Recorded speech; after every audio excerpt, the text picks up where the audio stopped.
Kisah Sa'ad bin Abi Waqqas, sahabat Nabi yang dijamin surga. Sa'ad bin Abi Waqqas merupakan seorang sahabat Rasulullah SAW yang dijamin masuk surga. Dia memeluk Islam ketika berumur 17 tahun. Suatu hari dalam hidupnya, ia didatangi Abu Bakar As-Siddiq yang dikenal sebagai orang yang ramah. Abu Bakar lantas mengajak Sa'ad untuk menemui Nabi Muhammad SAW di sebuah perbukitan dekat Makkah.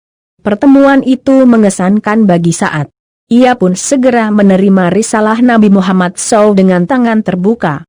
Sejak saat itu, Sa'ad menjadi salah satu sahabat yang pertama masuk Islam, yakni dalam era Makkah atau sebelum hijrah. Silsilahnya secara tidak langsung bersambung dengan Rasulullah SAW. Aminah binti Wahab, yakni ibunda Nabi Muhammad SAW, berasal dari suku yang sama dengan Sa'ad, yaitu Bani Zuhrah. Karena itu, Sa'ad juga sering disebut sebagai Sa'ad Zuhrah atau Sa'ad dari Zuhrah. Pria ini memiliki banyak keutamaan. Suatu saat dia pernah disambut Rasulullah SAW dengan gembira. Rasulullah SAW begitu membanggakan Sa'ad. Beliau bersabda, "Ini dia pamanku." Siapa orang yang punya paman seperti pamanku ini? Kakeknya Sa'ad adalah Huhaib, putra dari Manaf yang menjadi paman dari ibunda Rasulullah SAW. Selain itu, Sa'ad bin Abi Waqqas juga merupakan orang Muslim yang pertama kali melepas anak panah dalam jihad Islam. Dia pula yang mula-mula terkena anak panah dalam kancah jihad. Pernah suatu kali Rasulullah SAW bersabda di tengah perang Uhud, "Panahlah hai Sa'ad.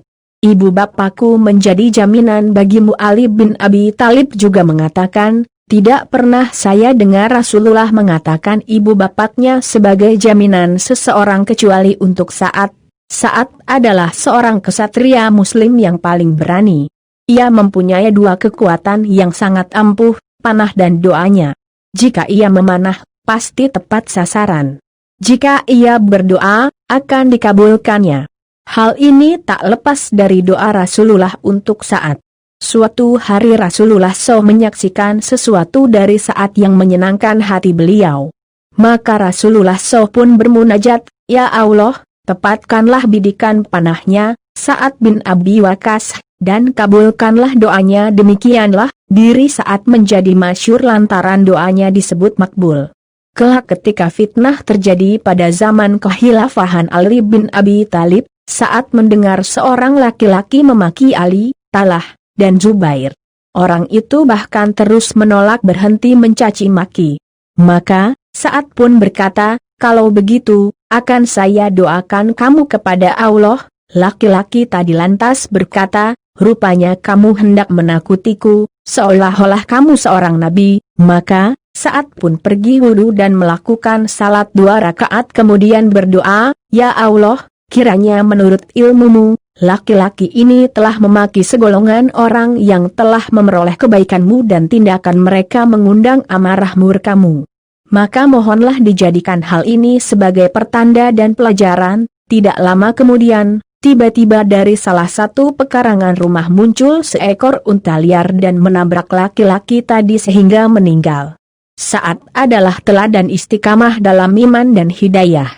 Betapa mahalnya hidayah itu bahkan harus dipertahankan dengan susah payah. Terkisahlah ibunda Sa'ad yang melakukan mogok makan berhari-hari demi menentang keislaman anaknya. Semakin hari semakin parahlah kondisi ibu Sa'ad ini. Dalam ujian keimanan yang berat seperti ini, keimanan sang sahabat kokoh menghujam dan keluarlah kalimat yang abadi itu. "Demi Allah, ketahuilah wahai ibunda, seandainya bunda memiliki 100 nyawa, lalu ia keluar satu per satu, maka tidaklah anakmu ini akan meninggalkan agama ini, Islam, walau ditebus dengan apapun." Akhirnya, hati ibundanya itu luluh. Tak lama berselang, turunlah ayat Al-Quran terkait kisah Sa'ad ini, surah Luqman ayat ke-15. Artinya, "Dan seandainya kedua orang tua memaksamu untuk mempersekutukan aku, Allah, padahal itu tidak sesuai dengan pendapatmu, maka janganlah kamu mengikuti keduanya." Di antara cerita kepahlawanan Sa'ad yang lainnya adalah ketika pasukan muslimin yang sedang dipimpinnya teradang sungai Tigris. Kala itu, umat Islam akan membebaskan Irak. Padahal, wilayah itu belum banyak dikenal oleh kaum muslimin umumnya yang berasal dari Jazirah Arab. Alih-alih mundur, saat memerintahkan pasukannya untuk terus menyeberangi sungai demi menyukseskan jihad ini. Berkatalah ia kepada pasukan, bacalah hasbunallah wa ni'mal wakil, kemudian dikerahkan kudanya menerjuni sungai yang diikuti orang-orang setelahnya. Maka, berduyun-duyun pasukan muslim menyeberangi sungai. Ketika ada salah seorang prajurit yang menjatuhkan air minumnya, dilandasi semangat fastabikul khairat, pasukan muslimin berebut mencarikan tempat air itu. Demi melihat pemandangan ini dan betapa tinggi semangat perjuangan kaum muslimin, para musuh gentar dan ketakutan. Salman Al-Farisi yang berada dalam pasukan saat pun takjub dan berkata agama Islam masih baru, tetapi lautan telah dapat mereka taklukkan, sebagai halnya daratan telah mereka kuasai. Demi Allah nyawa Salman berada di tangannya, pastilah mereka akan dapat keluar dengan selamat dengan berbondong-bondong sebagaimana mereka memasukinya berbondong-bondong.